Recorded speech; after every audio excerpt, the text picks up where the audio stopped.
now here. It's called Bella Melt. You were on it for just 1 week when you lost 3 pounds. So in the first week, you lost 3 pounds on this, right? That is correct. Your GLP-1 is a natural hormone that's in every single one of our bodies. And your GLP-1 lets you know if you're full. It's a satiety hormone. So when your GLP is working properly, it does help suppress your appetite as well as reduce those cravings. It's a sugar-free, fast melt caramel. So what it's going to do best is it's going to reduce your sugar cravings or any other cravings you have in your body. It's going to suppress that appetite. But where Melissa got the most benefit, I think, over the last week was the L-carnitine. The L-carnitine tells your mitochondria, this is where you make, we've talked about it before, this is where you produce energy in your cells. It actually tells those mitochondria to burn fat for fuel. We're noticing other people losing up to 7 pounds in the first week. 4 pounds has been about the average. As you lose weight and as you take these Bella Melts, it's going to help lower that blood sugar in your body as well. All the information is there. MelissaHouseBG.com, MelissaHouseBG.com. Just now introducing for the first time Bella Melt with GLP-1 fast action.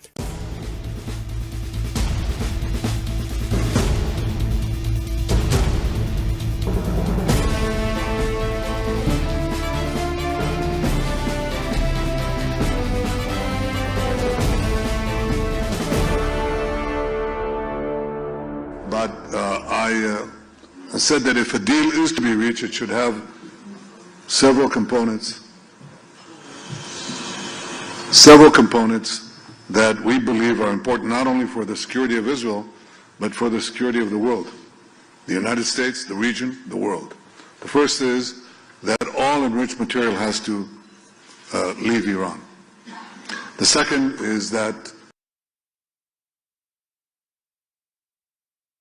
Hi, everybody. Welcome to Live Up to Freedom. Thank you so much for joining me today, this Monday.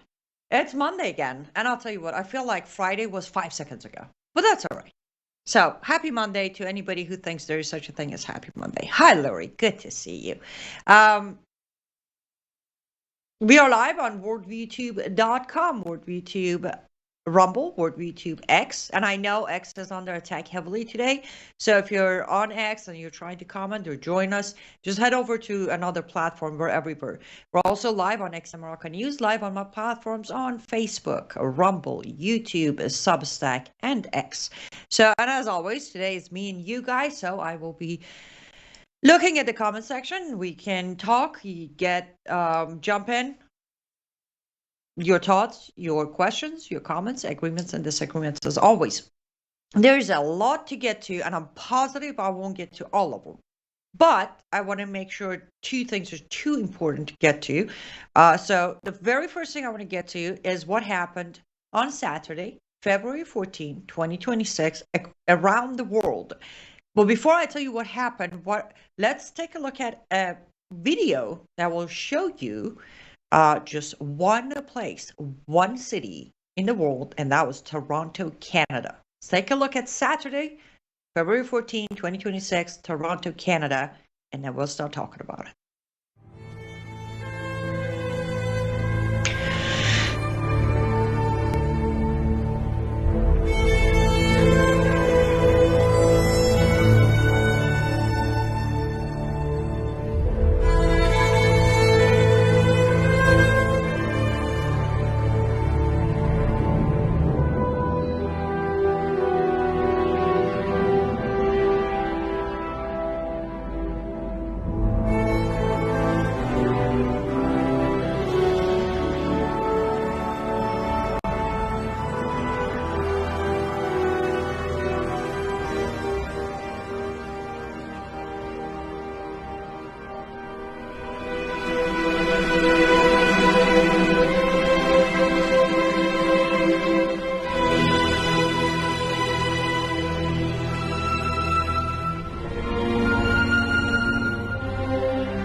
I think I have watched this specific video over a dozen times. Forgive my pride. There are many different numbers out there, but I prefer to go with the Toronto police confirmed numbers, which was 350,000 plus. Of course, I have to give a big shout out to everyone in Canada that was not an Iranian and still showed up.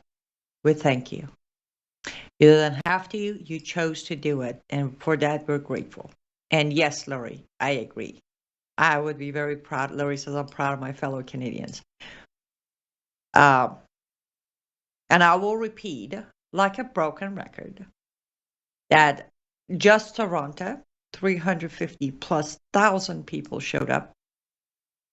Not a single incident, not a single damage, not a single fight, not a single issue. The streets stayed clean. And many outlets reported on all of the events, but including Toronto. And there were many videos, of course. I wanted to play this one. I like the music better on this one. But there was a video of a close-up. I don't know who filmed it, but many different outlets published it. This one was published by, I need to cheat because I can't remember the outlet, but I do have it here. The Post Millennial. It's a close-up video that says a lot about what I've been kind of bragging about of let's differentiate between Iranians versus a lot of other people we're being compared to. And I will show you, this one is a shorter video, but can we play clip number 3? You get the sense of what I'm trying to say of this close-up video.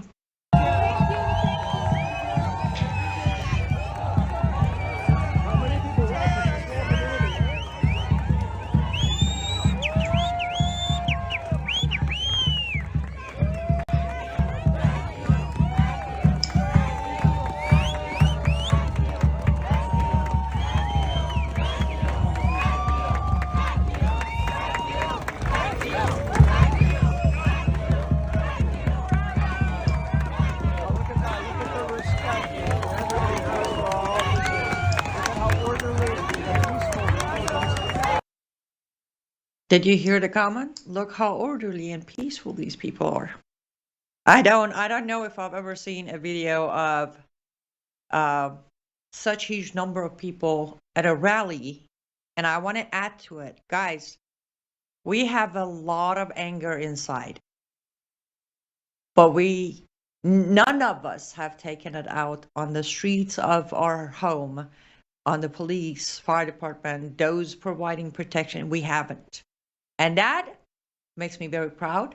Also helps me make my point that stop with your, did you not see what happened in Gaza? Did you not see what happened in Iraq? Did you not see what happened in Afghanistan? Yada, yada, Libya, here and there.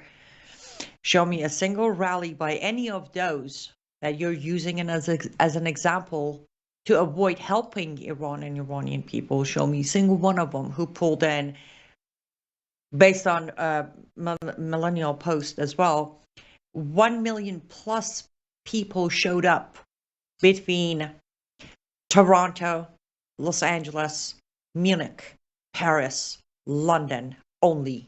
We're not even bringing in the smaller rallies, just those 5 cities, 1 million plus people. Not a single incident, I repeat, not a single incident, not a single fight, not a single report, not a single disrespect to police or anyone there who was providing security, nothing. So forgive me when I say those who are using the excuses of pro-Palestinian rallies and Afghan rallies and these.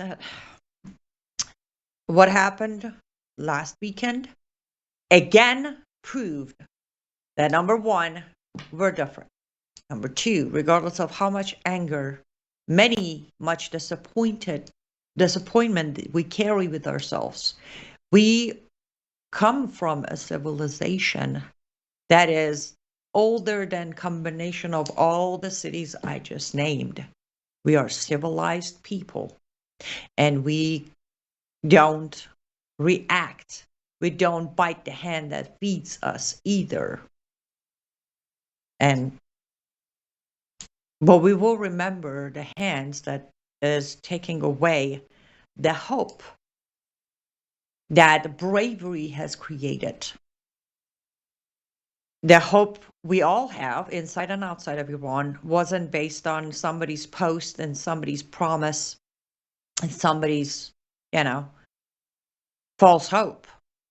This hope is because of the bravery of all Iranians inside and outside of Iran. I repeat, inside and outside, and we'll get to the outside part in a minute.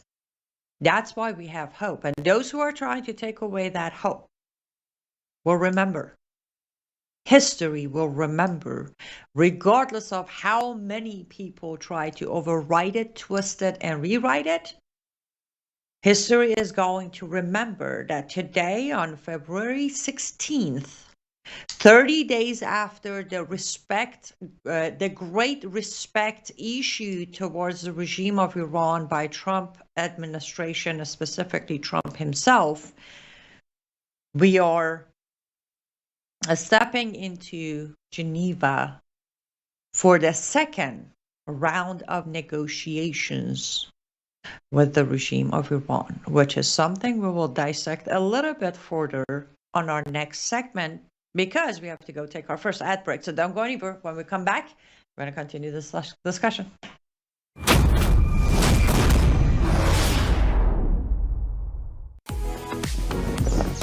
Life is too short to spend a single moment spinning in laundry worries. Take a load off your mind with the all-new Norwex Powerzyme laundry detergent. This natural detergent harnesses the power of enzymes and plant-based surfactants to leave fabrics fresh and clean without fillers, brighteners, synthetic fragrances, bleach, or harsh chemicals. So go ahead, have your cake and eat it too. More than ever, stressful stains have met their match. Powerzyme's fast-acting enzymes break down organic substances while natural surfactants loosen locked-in dirt and oil, removing residue, stains, and odors with ease.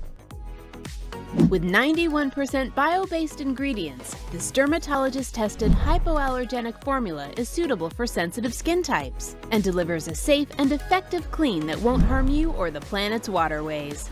Less time spent worrying about laundry means you can focus on what truly matters. Norwex Powerzyme Laundry Detergent. Discover the power of nature and load up on confidence.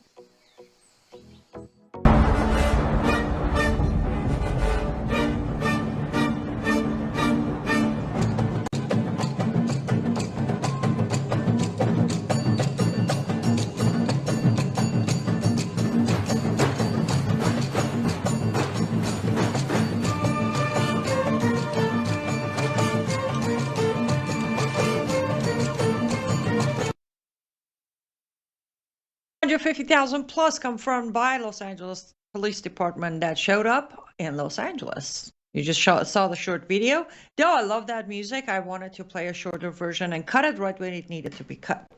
So let me be proud for a minute again. You just saw it. A giant flag of Iran. In the middle, all you know the words. Help is on its way. Take that message however you want. But pay attention to the giant banner picture of Crown Prince Pahlavi next to it. I have said many times when I'm asked why are you so stubborn and, kind of a snappy at times, I'm like, it's a Persian thing. Well, there you go. My fellow Persians just put a nice message out there for anybody who still thinks somehow, somewhere, all of us are so dumb to believe things. We don't. That moment, originally on Saturday, on one of the streams, I saw this scene of the flag and the picture of Crown. I'm like, they're white people. I'm sorry. I'm not sorry, actually. I love it. They're white people. You can sit around and whomever you are and keep saying, he's a nice guy. I don't know if he's got popularity, blah, blah, blah, blah. Let's go get negotiations and get a good deal out of it. when 1 million plus show up on the streets of 5 major cities in the world, all uniform in the message, the pictures, and the chant, I guess we're all just going to have to find a very good eye doctor for some people who can see it, or a ear doctor who might, help them hear the voice of Iranians. Inside Iran, you've seen the videos. Outside of Iran, you've seen the videos. Is there any question left in anybody's mind? Maybe. And it's at a point where I agree with the comment that came up. I need to check and see who said it, but somebody said, be aware of those who have nothing to lose. Iranian people, myself included, today we have nothing to lose. Nothing. But we have a lot to gain. I'm always uncensored anyways. But across all platforms of Iranians, on any second dash comes next to it, Iranian American, Iranian German, Iranian British, Iranian Canadian, you put the next one to it. Gloves are off. Gloves are off. It's one thing to be an Obama, right? It's one thing to be Obama. You get there, you say, hey, I get it, you guys are oppressed and you don't like the way life is going, but go home, it is the law of your country and it is what it is. It's one thing. It's a whole different thing. It's a whole different thing. When out of so many reasons I can literally prove, but we don't have the time on the show today, out of so many reasons, you want to play both sides and stay on the fence and expect both sides to somehow take you serious, you end up with where, on one end, that, though, again, it is, it is preferred, or it is fashion, especially in America, to defend and throw the whole diplomacy and 5D chess and whatever. But the reality speaks for itself. As I said, Geneva tomorrow, well, technically tonight, late night, late night tonight. I think 2 or 3 o'clock in the Eastern time, middle of the night, the second round of negotiations are starting in Geneva. Now, the location is still Oman Embassy. Make that make sense. When 5 days ago, the very people that we're sitting down with again, and I'm doing this update not because I don't know it. I'm doing the update for anyone who might, just by a drop of illusion, be fooled to think something has changed about the regime and they're so terrified of us that they don't want us to go after them. Can we play clip number 5 real quick, please, Thomas? I'm sorry, clip number 5, please.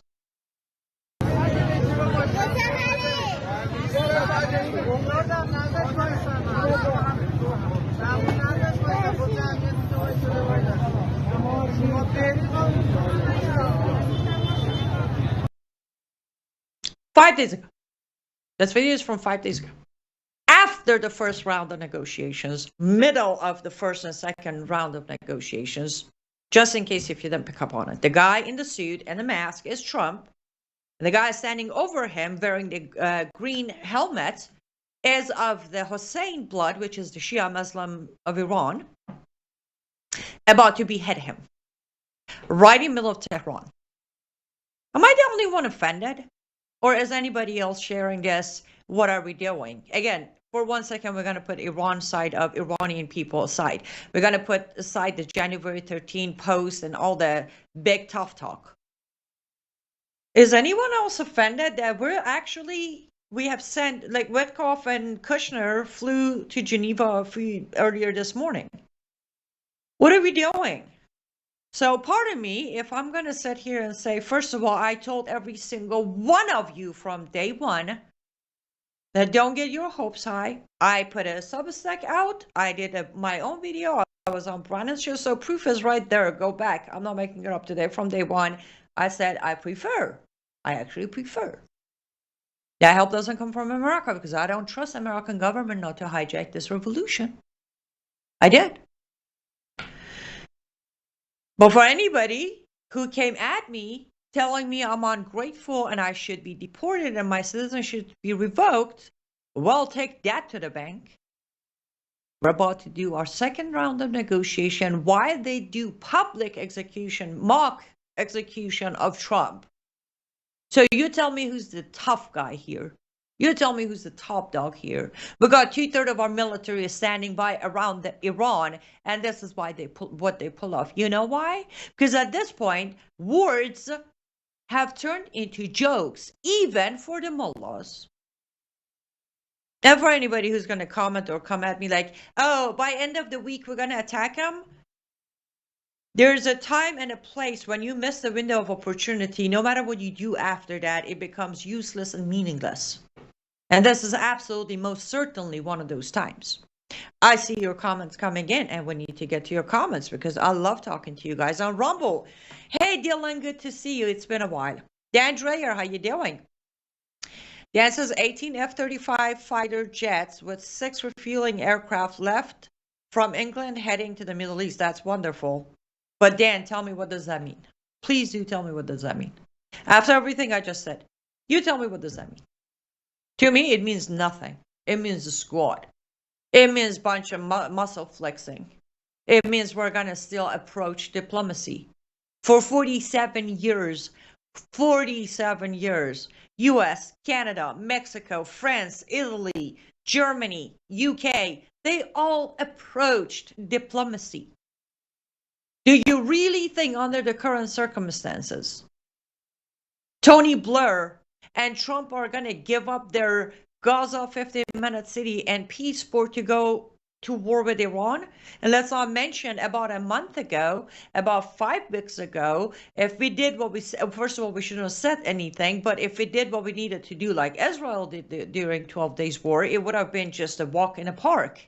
Now, after giving Iran about 5-6 weeks of heads up, you know what happens? This will turn into a full-on war.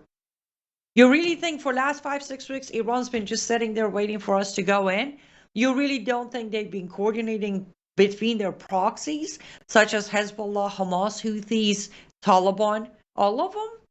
Or are we going to be so arrogant to think we can take all of them out in one day without endangering our own military members? Why did we have, again, first of all, we should have stayed out of it. Neither attacking them nor feeding them. There was no reason we could have just stayed out of it. But we don't know how to do that. We don't know how to do that. Good to see you, Bill, on YouTube. Pokey, always good to see you on YouTube as well. Hi, Kendall. Great to see you. Hey, Perry. How you doing? We got good comments coming on YouTube. I'm glad YouTube is picking back up again. Mary Jean, good to see you. Of course, Pro TDs, thank you for thank you for showing that remarkable demonstration video from Toronto. Absolutely, it is beautiful. I agree, and that's the thing. Let me stop for a second. I gotta keep an eye on the clock, guys. I was talking to someone yesterday, and I said one of the biggest issues is number one, the narrative that has been sold, right? This morning, actually, a very dear friend literally said, I'm sorry, it's the Americanized mind of mine. You know, when they say Iran or, Iranian, it's just that third world country, dusty desert, like that narrative has set in. Secondly, for a lot of people who have never migrated, they don't understand what it comes with migration. They think just because you left your homeland and you're done. There's no attachment to the homeland. I have had people who have actually literally told me that if I fly the Iranian flag or I wear this, I'm not American. And I'm like, you didn't issue my citizenship, so you don't get to revoke it either. But mindset issues, mentality problems. One thing a lot of people, including a lot of politicians, including Trump on top, don't understand is because of our history and culture and civilization, no matter what, when there is a call for unity of Iranians, you have witnessed it. Saturday, weekend before that, and last 4 weekends, you have witnessed the number growing, not shrinking. When there's a call for unity in Iranian communities, we show up, and we show up in numbers. I want you to remember, before the uprising started and even before it turned into a revolution, I did my show Monday, Tuesday, Wednesdays. You all know I've been doing my show 5 days a week. When Crown Prince Pahlavi came out and said, those of you outside of Iran, fluent on your languages of your new homes, I need you to keep on reporting, we did. Migration, oppression that forces people to leave their homeland to survive, creates a unity beyond comprehension.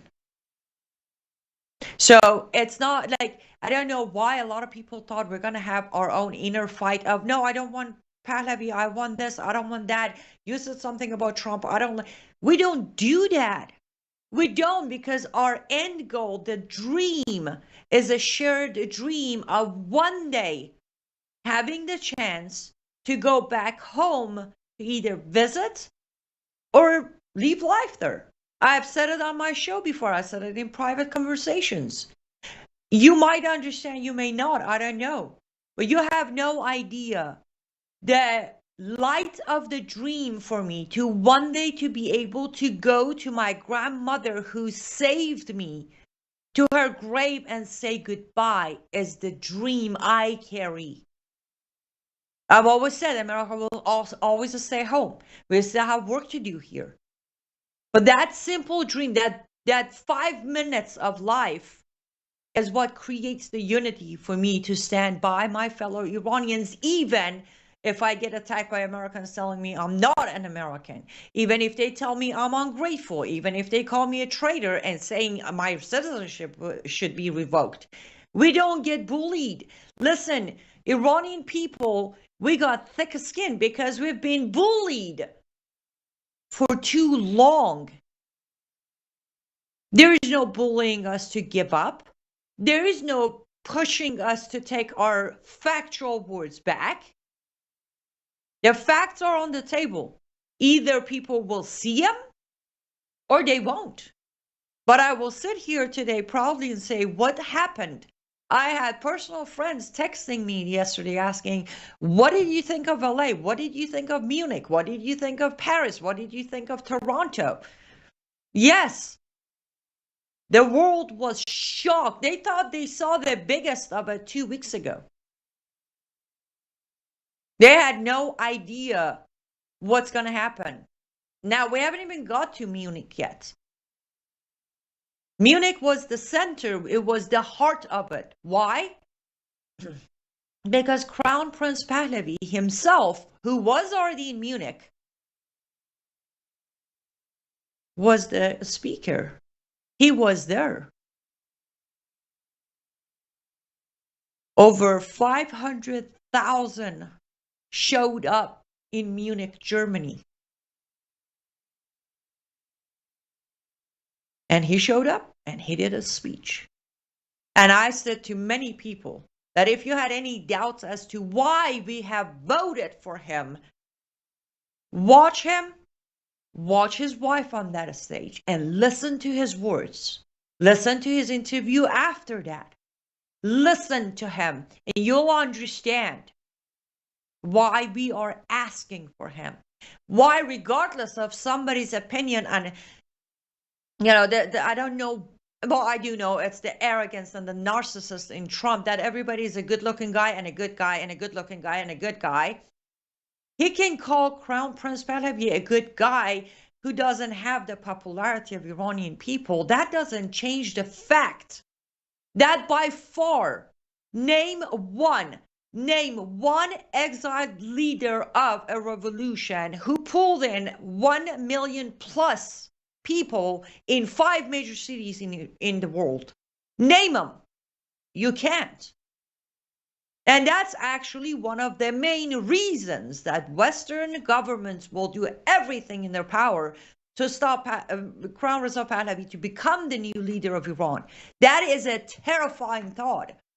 To know how popular one exiled leader can be The imagination of how popular he's going to be inside his own country as the leader of that country and how much power he's going to hold in the region is a terrifying thought for Western governments.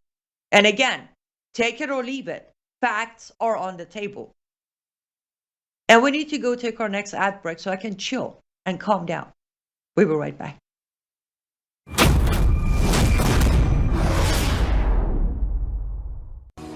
Well, hello everybody. It's Annie Cyrus. Welcome to my artist studio where all the magic happens. This is the station for painting, and that is the station for all the resin art I do.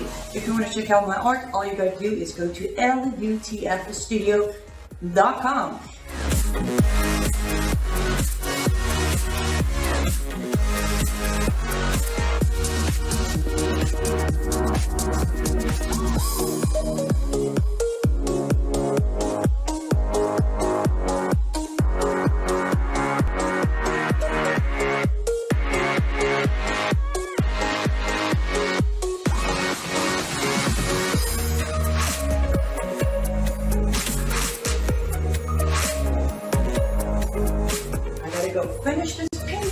But I'm sure for this, I hope I'll see you at lutfstudio.com.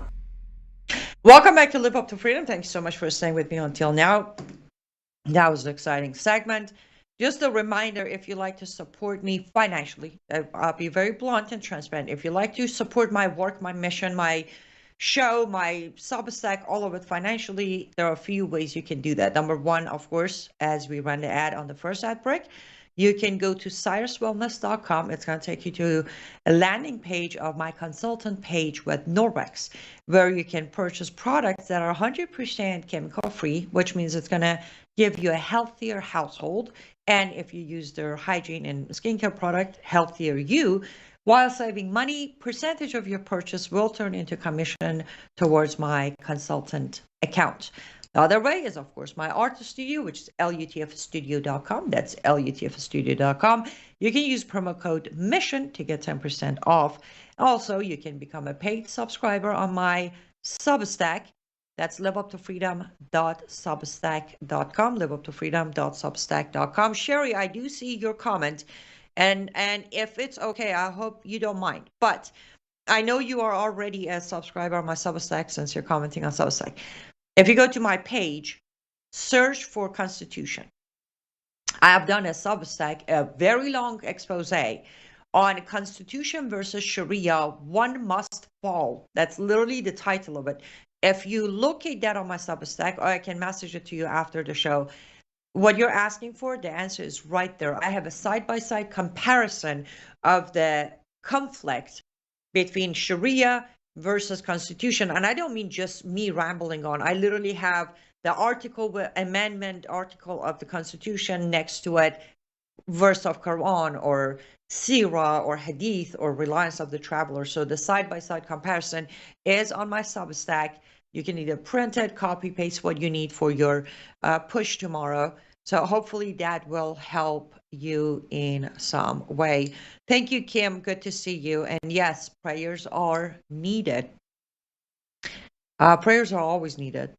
You are very welcome, Sherry. You're welcome. Yes, Dan, I promise you, this is a muscle flex. There is no going back, you know. Pookie said, talking snake media silent. Of course.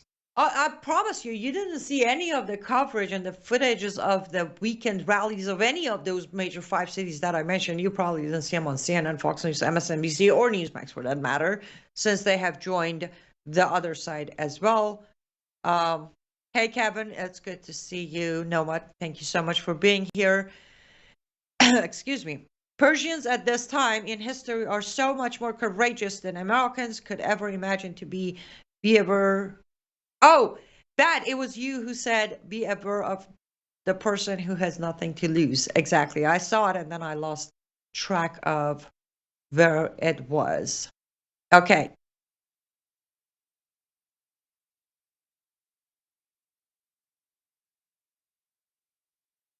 Eric says you really don't show much military prowess in your analysis. I don't actually know what PROWESS means, but I don't show anything except facts in my analysis. درود بر تو همچنین سینا جان. I'm trying to see, I'm trying to be level-headed and check on your comments. The Iranian underground persecuted church is one of the most anointed, dedicated in the world. Know it. Yes, Deliverance Hope on YouTube. Agreed. I have said it on my other shows of, can you imagine?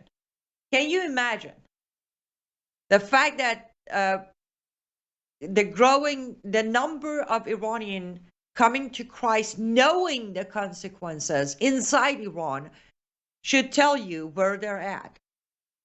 That should, just by itself, that should tell you where they are at.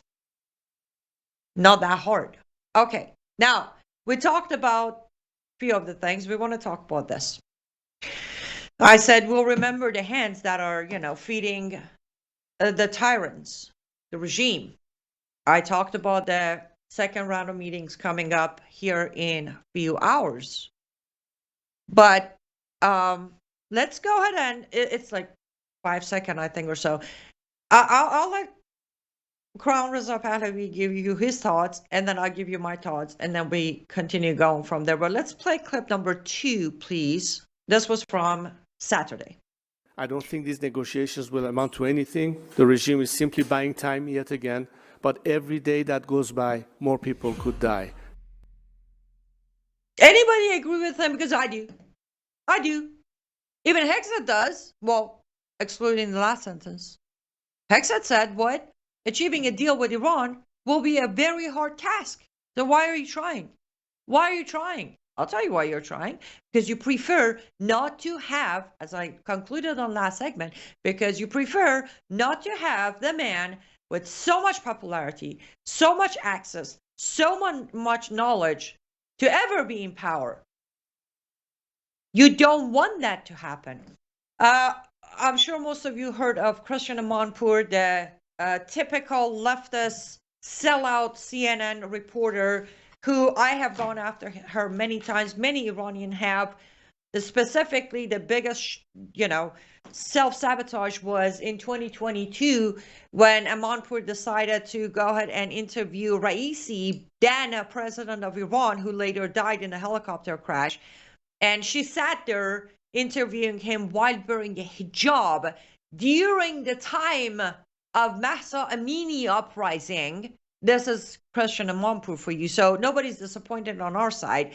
But she was at the Munich secretary event, and she decided to sit there and do interviews with few people.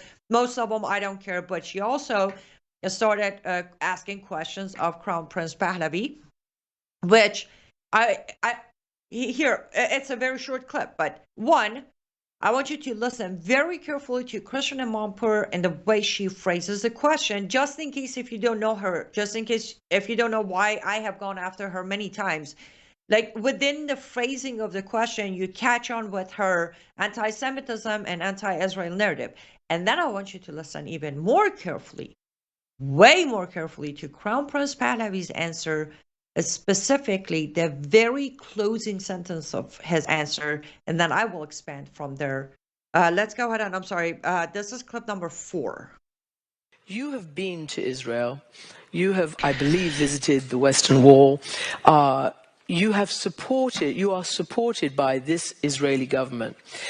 I want to know what you think and why you think that's important, because equally, this Israeli government has shown itself to be incredibly intolerant of its own citizens' rights, its Muslim citizens' rights inside Israel, and of course in Gaza, the occupied West Bank, and it's very controversial. So I just wondered why you think that is an important relationship to build.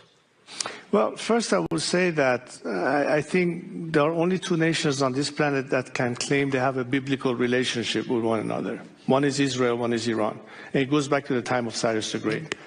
Cyrus the Great, who liberated the Jewish slaves in Babylon and helped them rebuild their temple in Jerusalem. And when Iranians go and gather at Pasargad around Cyrus the Great's tomb years ago, of all walks of life, of different ethnicities, different religions, and celebrate Cyrus the Great, because he represents the every values that Iranians cherish and believe in, and say that we are not a nation at war with our neighbors. We can be trusted partners in the region, working with the Arab countries, working with Israel, as opposed to a regime that is acting the way it did. That's the difference right there. We need to be able to show the world that Iranians, unlike this regime, are committed to friendly relationship with our neighbors. We don't have any issue with the Arabs. We don't have any issue with the Israelis. And why is Israel important? Because I think it is a very important strategic partner to Iran when it comes to this. I'm thinking beyond just the politics of it. I'm talking about the water crisis in Iran, which is a major issue for us, well beyond politics. If there's no water, there's no life. And guess who have the best specialists and experts in the world dealing with water issues? Israeli experts. One of the reasons I went to Israel was to talk about that as well. And there's so many ways that we can engage and partner with them, helping us in that area, as opposed to a regime that says, no, they don't even have the right to exist. That's the difference. So it's not necessarily focusing only on one country. It's a regional thing, but most importantly, from the prism, whether it's Europe or the United States, why can't we, as people of that region, be the ones working together to bring about stability without having to depend on an armada of U.S. aircraft carriers to maintain stability and peace in the region? Did you hear that? Gosh, I love this man. But can you see how that one last sentence by itself would basically terrify the Western leaders, especially the five main Western countries? Why can't we be the region that we can work together to bring stability to the region instead of relying on America's help? Oh, can you believe? Now, here's a question I'll propose here. President Trump, you want peace in the Middle East, don't you? Well, you claim you want peace in the Middle East. Did you hear his last sentence? So let's be very honest. You do not want peace in the Middle East. You want to be the Prince of Peace. There's a difference. There's a huge difference, sir. Because anyone who was seeking peace or minimizing chaos or cutting down on the never-ending wars in the region would get behind Crown Prince Pahlavi and say, here's the thing, let's go. What can I do for you?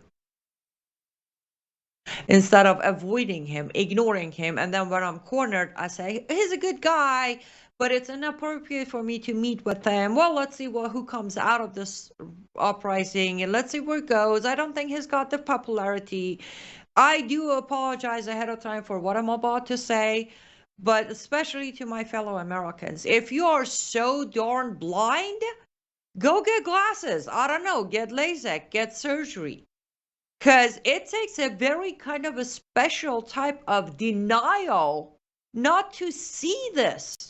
When Christian Amanpour is trying to turn this into a Crown Prince Pahlavi is this solely pro-Israel guy who's going to do this, it's like, this isn't about just one country. We're going to work with Arab nations and Israel. And that's, and again, it's not just his claiming it. He's got his 100-day plan and more to show you that it is doable, just like his father did. And that is exactly, again, this is exactly why from day one, I said Trump ain't going to acknowledge Crown Prince Pahlavi as power or the leader of opposition. This is why from day one I said American government is not going to put their support behind him. And from day one said American government is not going to help Iranian people while they are this up, when they have the upper hand, because then they're going to have no choice but to allow Crown Prince Pahlavi to be the transitional leader of the government. Again, agree or disagree, this is where the evidence is pointing.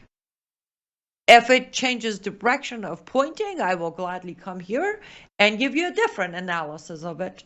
But at the moment, as Mark Levin said, if after all this time we don't have what it takes to take care of a bunch of mullahs in Iran, we should probably stop bragging. This is not some game or some competition of who's got better equipment or who can talk louder.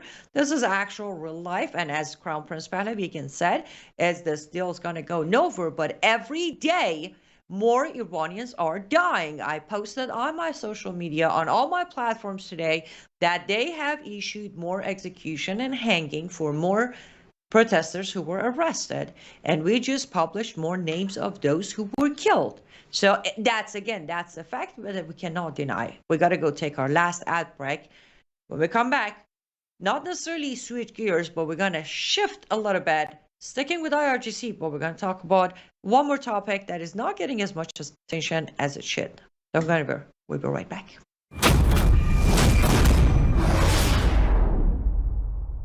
Hello, I'm Brandon House. Melissa and I have been taking Bella Grace, this powerful elixir, since last fall, 2023. The results have been amazing. My hands would crack and bleed, deep cuts and cracks every winter for years. No matter what we did, we couldn't get them to stop cracking and bleeding. This year, I took Bella Grace, no cracking, no bleeding. My acid reflux, gone. Haven't had to take a Pepsid. My hair growth, the last 2 times I had my hair cut, the lady had to use thinning shears on my hair. That's amazing. We've also received incredible feedback from you, our listening audience, and the impact it's had for you. This is loaded with astaxanthin. That's a powerful antioxidant. Collagen, but top grade collagen. Studies show 95% of it is being absorbed in the body because of the way they develop it. Then we have something called cat's claw. That's an anti-inflammatory from a vine in Peru. It's the bark, and it's an anti-inflammatory. There are about 80 clinical trials on Bella Grace. Please get a subscription now and save. MelissaHouseBG.com. I appreciate you guys being here. I appreciate you sharing the feed. I appreciate the thumbs ups and likes because that puts us on algorithm. And most of all, I appreciate your comments. Good to see you, Liz, on YouTube. And yes, Valentine, I agree. And I love how you phrased it because at this point, there was a time when it was President Trump should. But now the phrase Valentine has President Trump needs to meet in person our wonderful Prince Reza Pahlavi. It had, again, when you're not a great chess player and you try to pretend like you know what your moves are, there will be a time where your moves are forced on you. And I'll say that because, well, those of you who have purchased them, you know, I make custom made resin chess sets, and I also know how to play chess. I really know how to play chess. I prefer to be a backgammon player because I enjoy that better. It has more moves, but I know how to play chess. And no matter what, if you're not calculating at least 2 steps ahead with taking into consideration of the possibilities of the move your opponent is holding, you will at some point be forced to maximum 1 to 2 move, or possibly you run out of moves. And at this point, the way things are going, President Trump needs to sit down with Crown Prince Pahlavi before he damages the future relationship with Iran and America any further. Worse than that, before over 3.2 million Iranians in America officially boycott the elections in America, before things get a lot worse. So yes, it is a need. Annie, do you think the American government owes MEK the leadership from some sort of payback for them supposedly helping in Iraq? Yes, not just the Iraq thing. Remember, a lot of Republicans have cashed in giant checks from MEK. So yes, that's, if you remember, Lori, my whole thing was I don't trust the American government coming to help because they're going to hijack this revolution and only try to force MEK in power in Iran. So you're correct on that. Okay, before I completely run out of time, because I only have 8 minutes, quick announcement that I have made this announcement. It was over the weekend, so forgive me as it's not brand new on the show, but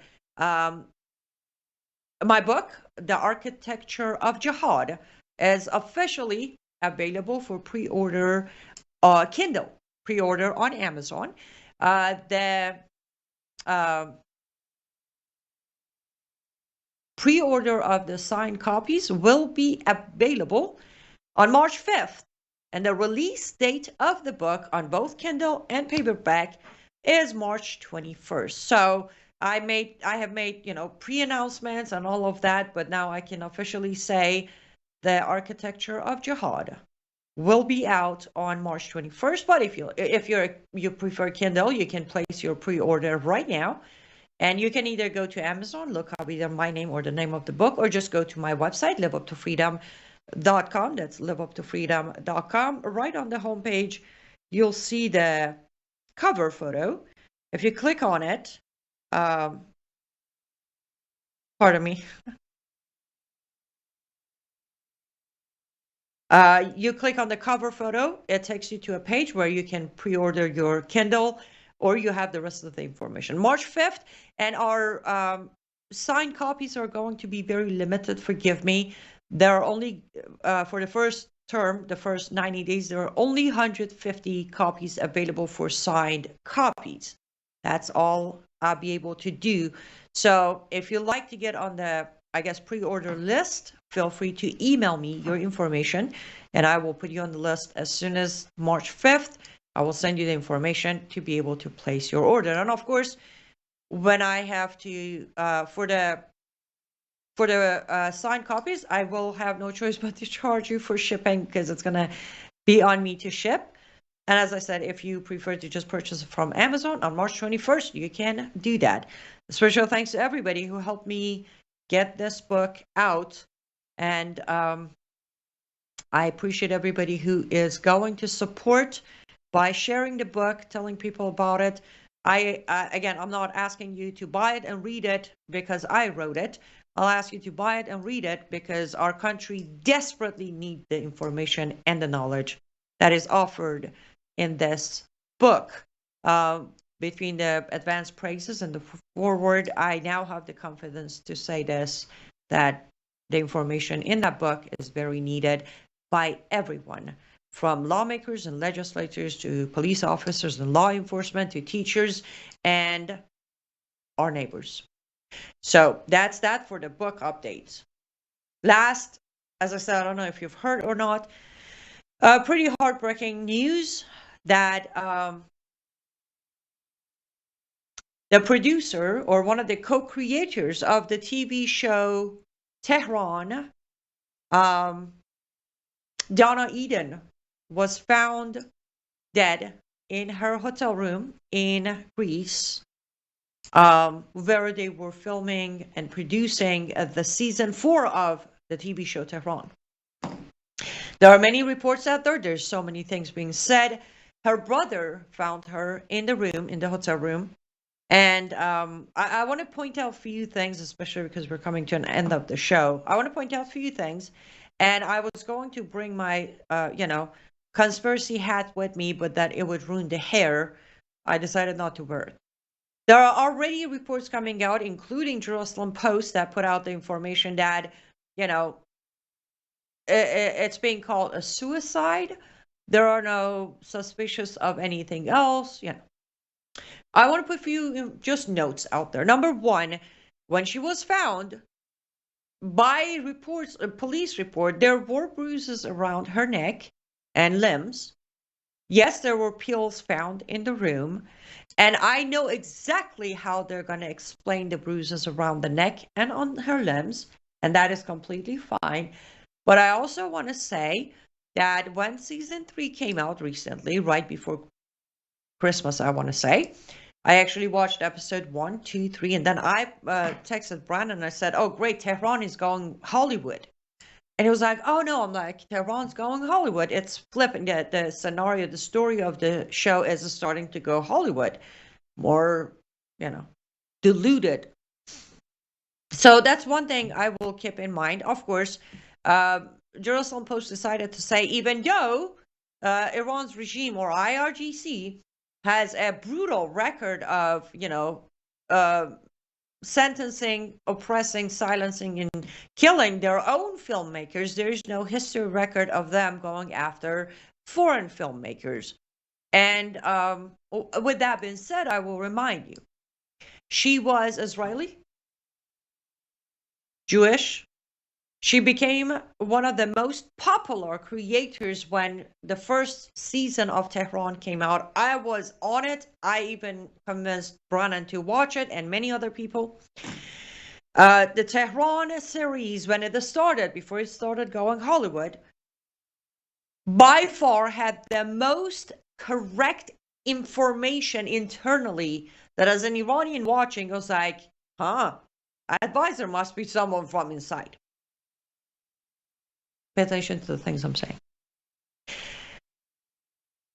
And the immediate conclusion of suicide is the biggest red flag of this. When you're so popular, like she was, at a hotel, at a location of filming of one of the most controversial TV shows that became an overnight sensation of Apple TV, and immediately leaders of Iran start bashing it and coming out of it, you don't take 35 seconds to say suicide. You don't. Take at least 48 hours, 72 hours, maybe a week for me to believe you. So I just want to say this on February 16th. First of all, may she rest in peace. She was extreme. I didn't know her on a personal level, but I watched her work. She was talented. She was brave. Regardless of conclusion that the world's going to believe about her passing away, she was brave. What she did took courage. And my heart goes out to her family, the cast and crew who are located in Greece right now, grieving this loss. And of course, the filming in production has been postponed for now. And I want to say this. When everybody that you trust is going to get, if they even touch this topic, because why would they touch it? But if they touch this topic and they come on air and they tell you it was nothing but a suicide and there were a bunch of pills, rely on your own discernment. Connect the dots, say a prayer for him, and pray that at least her loved ones will see justice in a way that is not a cover-up and that is not an Epstein case. And with that, we're at the end of the show for today. I'll be back tomorrow. We're going to talk more. Make sure to check out